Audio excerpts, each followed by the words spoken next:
Okay, mate. I guess your flagship wine, or at least one that has been generating the most sort of talk, press, hype, has been so far at least the Odeon Riesling.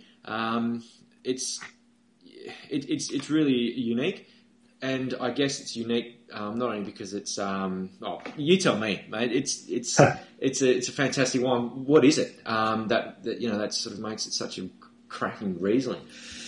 Yeah, good question. Look, the way Odeon came about was I was making Riesling, obviously, 2010, and having been talking to some friends who are also winemakers, Tom from Sherbrooke Wines and Anton from Domaine Lucci,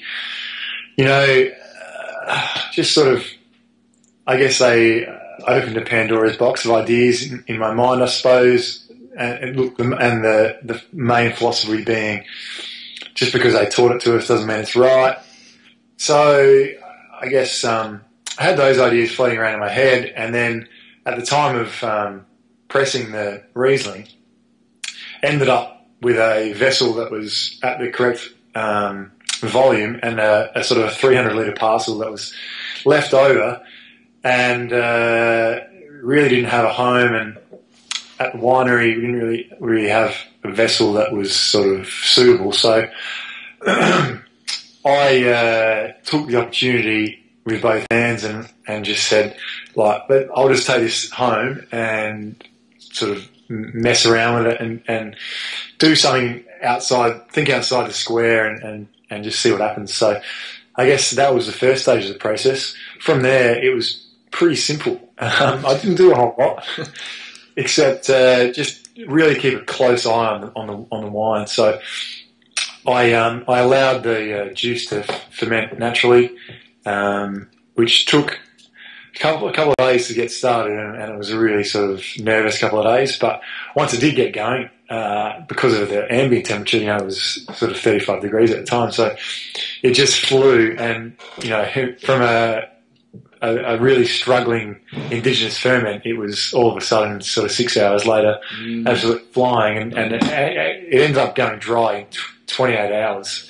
So it was pretty incredible to think. And every time I brought the hydrometer out, which is the only piece of equipment I have, I was just astonished at how much of the sugar had been consumed by these fiery little indigenous yeasts. Yep. So after that sort of period of 28 hours and the fermentation was complete, there's obviously a lot of CO2 in the wine, so I felt comfortable at that point that it was well protected. And then after a couple of days, I just topped up the vessel and just sort of sealed it off and left it on lees there for a couple of months. And the reason why I did that was not because I ever intended to leave the wine on lees, but what I intended to do was to make the wine in a fashion that, or in the same way that they would have made wine in sort of Roman times or in ancient Greece, and that's where the wine sort of derives its name, Odeon. Okay. I'll explain that in a bit more detail in a minute. But so what that meant was not using any machinery, not using any additives. So because the vessel was on the ground, I had to sort of figure out a way of getting the liquid out. Where was it on the? I think you said it was on the ground outside your bedroom window or something.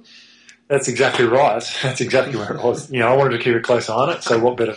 I didn't think my housemate would tell me if I had it inside. So outside it was, and probably a good idea considering the amount of CO2 that the fermentation would have been producing. But so look, after a couple of months of sort of trying to figure out how to do this, I eventually just gave up and just did it one jug at a time, using a siphon hose in a sort of 3 litre jug, and it transferred it into a barrel which I had there. It was an old white barrel. Mm-hmm. It was only about 3 or 4 years old. Yeah. So filled up the barrel and then was like, okay, cool. I've solved one problem, but I've only just really created another. In that, the liquid is still more or less, at sea level, if you like, at floor height. And so I still, next time I move it, I'm going to have to do the same thing.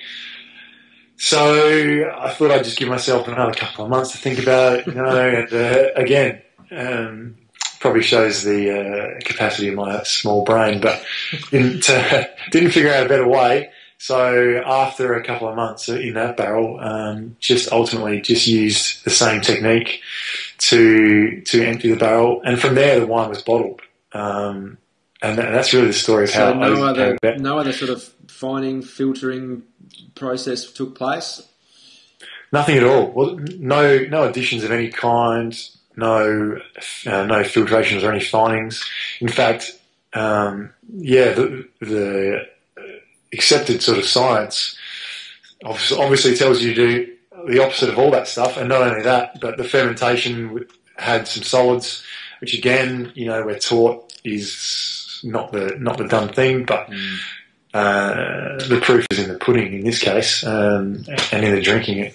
It's pretty incredible, and that's the second part of how the name was derived, using those ancient techniques, and then seeing the finished product and the way that it sings. It just seemed like a good fit, so that's how the name Odeon came about. And what does Odeon mean? Well, an Odeon is an ancient amphitheatre where poets and musicians came to perform their art for the public. So I guess it's drawing a bit of a long bow, but I've named it as such. So saying this is my artistic expression, and it's my performance for you. Mate, you ought to be pretty proud of that. And using that sort of performance analogy, the crowd's going mad for it. They are loving it. In fact, so much so you can't get it. It's sold out. And the only remaining cases, of which I believe there are 2, are in your cellar. So, mate, hold on to those because, they're obviously very much sought after. Might have to come down and see if I can convince you into cracking open a bottle with me at some stage.